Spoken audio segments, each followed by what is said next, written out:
Welcome to our podcast, Living Our Best with Memory Loss.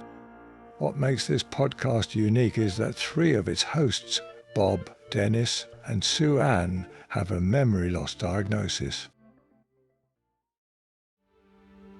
The purpose of this podcast is for people to share their experiences with cognitive decline. It is not to provide medical advice. We are not doctors, and we stress that what might have worked for one person might not work for others. If anything you hear on this program inspires you to explore treatment options, we recommend you do so in consultation with your physician. Hi, welcome to another edition of Living Our Best with Memory Loss. Today, our guest is Celia Gruzalski. Did I say that right? Yes. That's not an easy one. No. Celia is the executive director of the Tennessee Memory Disorders Foundation. Now, the Tennessee Memory Disorders Foundation aims to provide better care for patients with neurodegenerative diseases, and it's working towards a cure for Alzheimer's disease along with other dementias. Celia has a master's in counseling, and she basically started out working with traumatized youth, but in grad school, she shifted to working with the geriatric population. Thank you for joining us. Thank you so much for having me. I love what you're doing. Thank you. Thank you. It's really what they're doing. Right, guys? No, it's what we're all doing. Okay, good. Okay, There you go. Yeah. We're a team. That's right. A couple of weeks ago, Celia invited me to a support group in Tellico Village, and I loved it. Oh, good. Thank you. Yes. And so I went out there, and I've attended a few support groups, but these were new folks that I met, and they were lovely. Mm-hmm.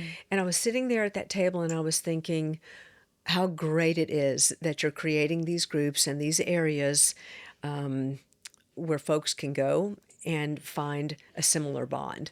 And so thank you. Thank you for all you're doing, because you're not only doing it out in Tellico Village, which is a local retirement area here in Knoxville, Tennessee, but all over. And you've created support groups.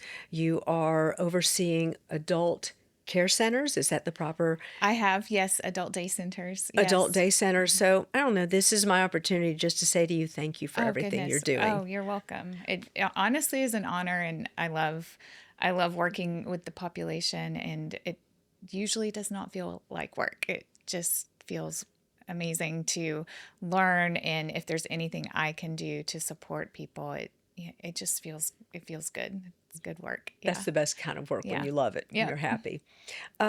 So let's talk about the foundation. So just so I'm clear, this is an offshoot of Genesis. Explain, or is it under Sure. a new title? Tell me all about that. So it's one and the same now. Genesis Neuroscience Center was founded in 2017 as a medical clinic to diagnose and treat folks with Alzheimer's and other neurodegenerative diseases. And that term is kind of the official term now. It's a mouthful. It's very hard to say. And then in 2020, it became a 501c3 with the purpose of becoming a foundation that would host interns, pre-med interns from mostly UT here in Knoxville, and address the issue of there not being enough medical care providers for our population of folks with these diseases. Yeah. And so with them having the opportunity to interact with the patients, their families, and have mentorship under Dr. Crane, who's the medical director, the vision is that then they will then want to go into neuroscience, geriatrics, treating these diseases, and address, as you know, you've had the experience of trying to get into see a doctor, and it can be months and months and months. And that's a nationwide problem. So the fact that Dr. Crane had the passion and the love for this population, but now she is passing it down to the younger generation who are in school. It's so inspiring to be in that clinic and see the exchange between the students and the practitioners, and also to see these young people who have such huge hearts. They're so smart, and they want to make a difference too. And so it's just a very special place to be. And that's why now we're Tennessee Memory Disorders Foundation. and it addresses the patients and the interns alike. So, yeah. So you're really starting from scratch, getting these people to do it, as opposed to Yes. finding a doctor that's already in practice and let Yes. him We're- help do it, Yes. which he knows nothing about.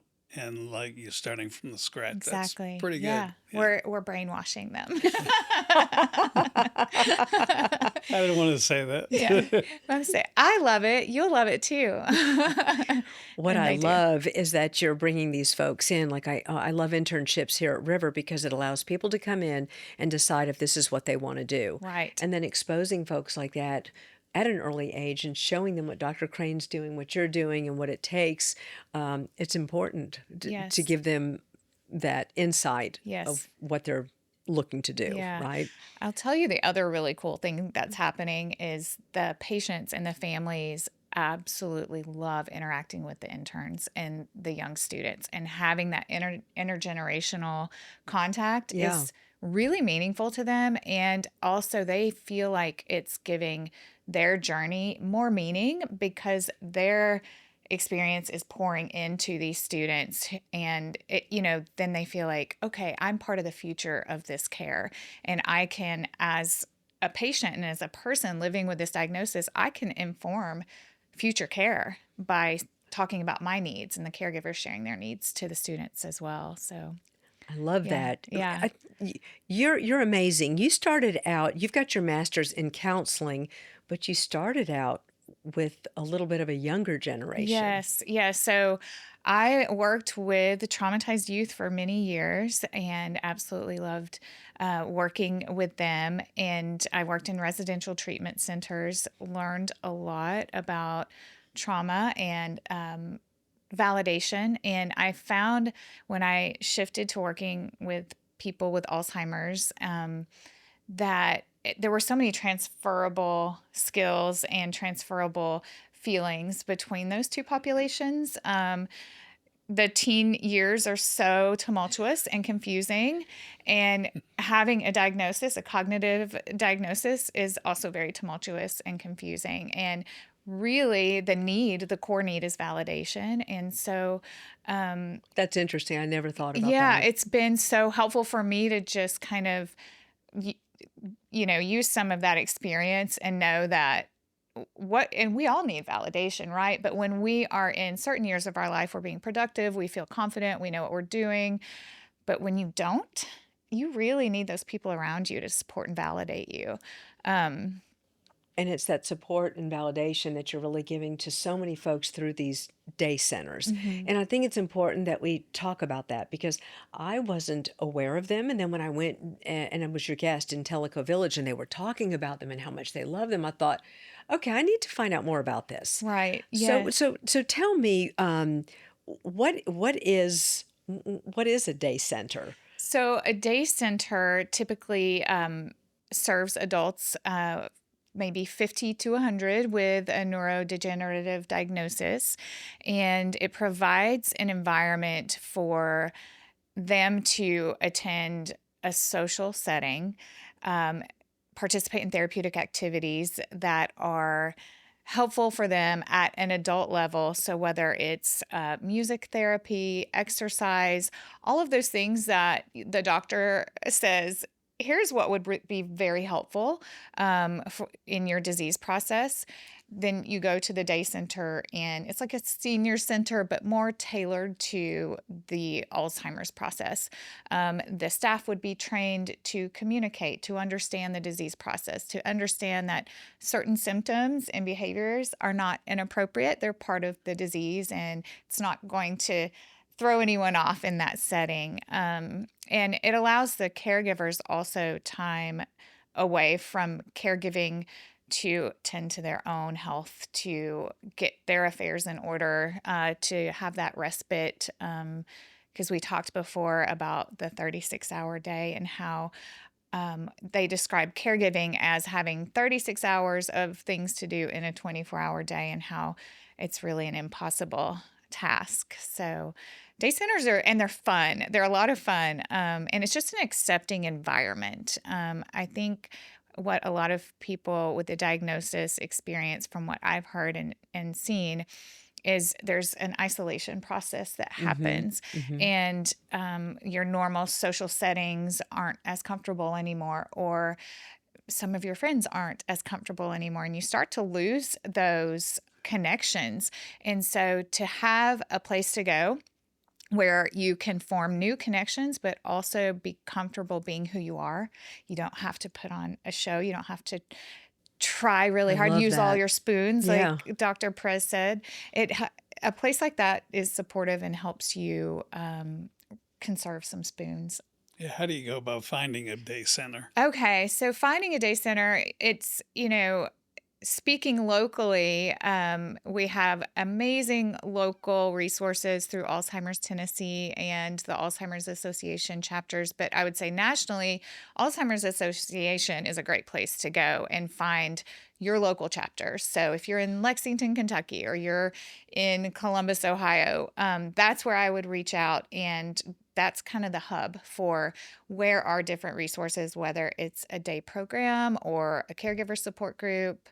They're wonderful. But here in Knoxville, Alzheimer's Tennessee has very comprehensive resources, and they can pretty much answer any question that you It's have. kind of Yeah. the first time I've heard about the day centers. Yeah, well, and it's like a lot of things. If you don't need it, you don't know sometimes. Right. So yeah.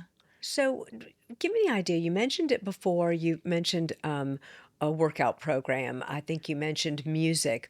What else is available there? I know that some of the folks, when I was at that support group meeting, they were talking about art. So, Yes. what are some of the other things that are done at area adult centers? So definitely art therapy is one of the activities. I know a lot of the programs like to do community giving. So Cards for Carm, if Knoxville Area Rescue Mission, they do cards on everyone's beds. I know if you don't know the program, but it's a program for homeless people to have a safe place to sleep at night. So that's one of I feel like one of the really important things to do is make sure that we're continuing to engage in strengths and people's need to produce and give back to the community. I think especially in our older years, that's one of our developmental tasks that we want to give back. We want to give back that knowledge and resources that we've earned throughout our lives. And so I think a great day program creates those opportunities for people. Is there a cooking class, Bob? Would you be interested in a cooking class? Because I could come home at night and you could have my food ready for Yes. me. What You do you have think an about alternative motive, I see.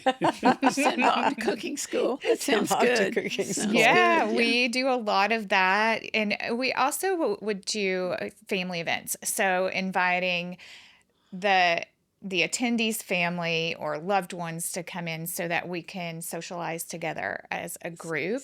Oh, I love that. Because the families are craving that too, and you start to lose those opportunities to go out into social settings together as well. So creating some of those opportunities. It's really just like, we're in this with you together. You're no longer navigating it alone. And sometimes day programs are a great place to get other resources as well.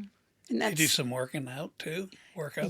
Yes. So one of my favorite programs that we added at CADES, one of the day programs I was the director at, was an exercise room, adaptive exercise room. And we got this amazing grant from the East Tennessee Foundation and lots of money to just create this awesome exercise room Wow. because we had men attending our program, and we always did group exercise. And little by little, I had a couple of the guys telling me, this feels hokey to me. Where I'm sitting in this chair. Doesn't sound like a man at all, Celia. And, you're right. And all the women are like, this is great, And so the men were kind of like, we're used to working out in a gym. And so, your wheels start turning and you think, I need to listen to this. So we created an exercise room with equipment that was safe. We renovated it. It was so much fun. And the guys loved it.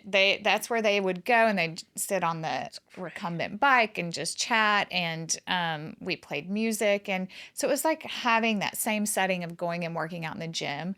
And so yes, yeah, working out it's a Yeah, I big think it's a thing. very important It thing. is. And I've always told the people that are in our groups, but it's hard to get people into that It stuff. is.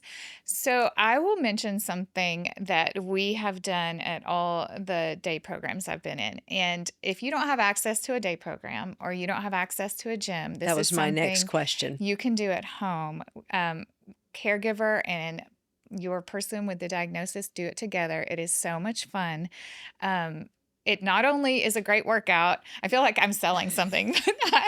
It is amazing. No, you believe in it. I I do. mean, It's yeah. not only a great workout, you feel so happy and silly afterwards. And maybe you've seen it. It's yoga ball drumming. Have you seen this? Okay. That So you sounds need three cool. things. Well, four, I guess.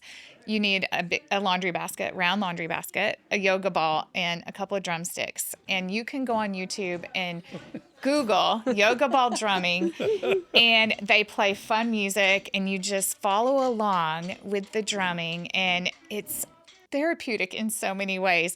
As a counselor, I'm like, everyone should do this on a daily basis. I think we would all be less depressed, because I'm getting one for my Yes, office. you're exercising, you're hitting something and Yeah. getting some of that angst out, and you're listening to music, and it's really peppy. And when it's over, you just feel so good.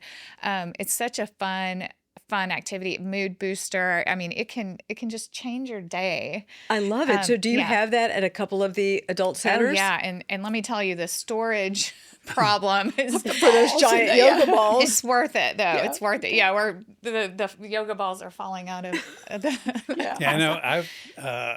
There's a program that's on television, on computer, Silver Sneakers. Yeah. And oh it yeah. shows all the exercises you can do from a chair, Yes. from that aren't really very bad for you, and and you can go to any of the local gyms, the little smaller gyms around town that are open 24 hours and stuff. You can walk in there and tell them you're a member of the Silver Sneakers, which is no cost to you, Right. and you can have a membership to any one of these little gyms, and you can go whenever you want. Right. That's amazing advice. And I know the YMCA has a Yeah. lot of the Yeah. programming and adaptive equipment. So yeah, it's such a huge help to keep for quality of life, mood boosting. Yeah, exercise is Yeah. very important.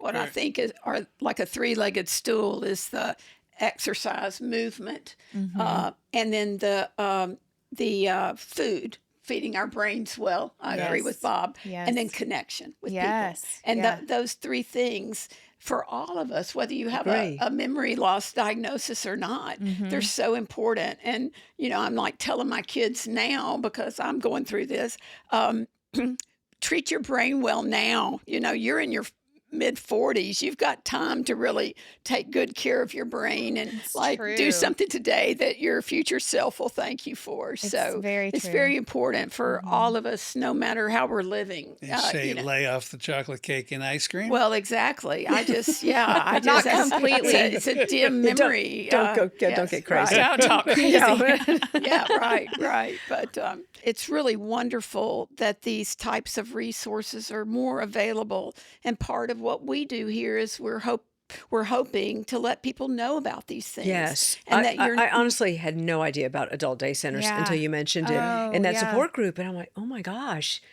we needed to know that. And we can Right. drive people and to now that. you have a platform Yes. to share it Yeah. broadly, which is so important. That's why I just love what you're doing. And because groups aren't accessible to everyone, not everyone is comfortable. As much as I talk about, I love support groups. I love them.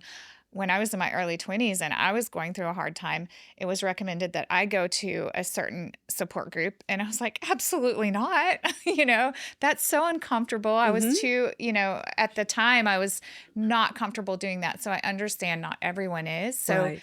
it's like you can be everyone's support group. And it's amazing. So is there a charge for an adult day center? Yeah, to Yes, attend one? typically, and it depends. Many of them are nonprofit, and they really, really strive. I'm glad you asked this question, because to put it in the spectrum of care services, day centers are the most affordable. However, they're not supported by insurance unless you have some sort of long-term care policy that will pay for it. Otherwise, it's out of pocket. Many of them have scholarships or things available to help assist people Great. who may not be able to afford it. But when you compare it to in-home care or assisted living or memory care, it is wildly affordable and truly offers so much more. Depending on the diagnosis, some people have attended programs for 5, 6, 7 years. And it's amazing. And they're able to stay home longer as well. So financially, it's actually a very reasonable alternative. Yeah. So what would the average price be? Just some sort of... So in our area here in East Tennessee, it's about $75 or $80 a day, which is very affordable compared to maybe $30, $35 an hour for in-home care.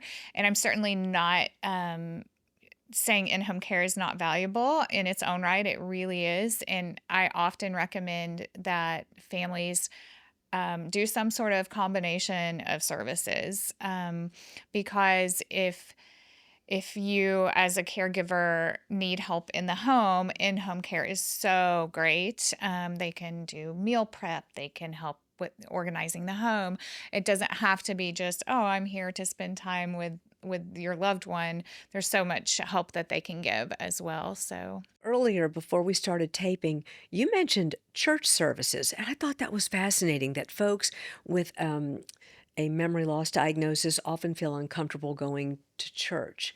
And explain that to me, because I thought that was Sure. great. So what I have observed and what I've learned from the families I've worked with is oftentimes church service is so important to them, and it's such a core need, and it's a familiar, wonderful experience, but it can become overwhelming at certain stages of the disease process, whether it's the length of the service, which none of us ever have a problem with the sermon going on and on and on, right?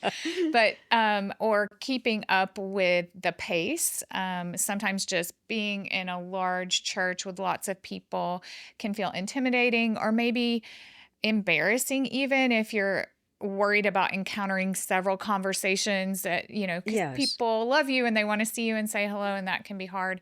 And so I had families talk about how that was becoming difficult for them.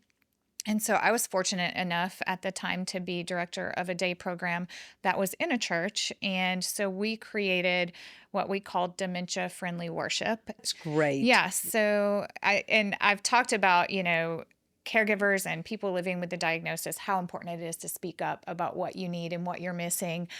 Because if you land on the right person who wants to make it happen, they'll make it happen. Yeah. Yeah. I wanted to make sure that Celia told us about a couple of the new support groups that you're forming. So can Sure. you tell us about that? Yes. So before I talk about those groups, I do want to throw out there just so people understand whether you do it virtually or in person. The National Institute on Aging has studied it, and it truly significantly improves your life. So, I just want to say it's a worthy topic, and I'm so glad that you're promoting it and advocating for it. Absolutely, Celia. Also, my mother has dementia. She didn't have a memory cafe, what Bob attends here in Knoxville and through Yeah. Alzheimer's of Tennessee. Yeah. She's down in Florida, and so now they invited her into theirs, and she loves it. She That's looks awesome. forward to it, every week. So Yeah, the groups that we're doing right now, the one in Tellico Village at the Tellico Village Library, and that one really sprung from Our Place Adult Day Center, which we started about 3 years ago. And they have just a really great cohesive group of people. and then you've got another one that you've created. So Yes. go ahead. So at the foundation, we have a caregiver support group that we are having at Knox Neuro Wellness Center here in Knoxville. And there's some wonderful ladies there, Dr. Amber Rochette and Kim Warnick, and they're both very heavily involved in the community here of Alzheimer's treatment. And they are working on doing some workshops for people living with the diagnosis as well. And so Knoxville's pretty special, actually, with all of the resources and Yeah, support. that's what we found. And then the other workshop that we're doing, it's specific to the clinic only. So it's not open to the community, but it is open to our patients. And it's a post-diagnosis workshop. And that is for the person with a diagnosis and their caregiver to attend together, just to give them a touch point after the diagnosis appointment. Fantastic. Because that appointment can be so overwhelming and so difficult.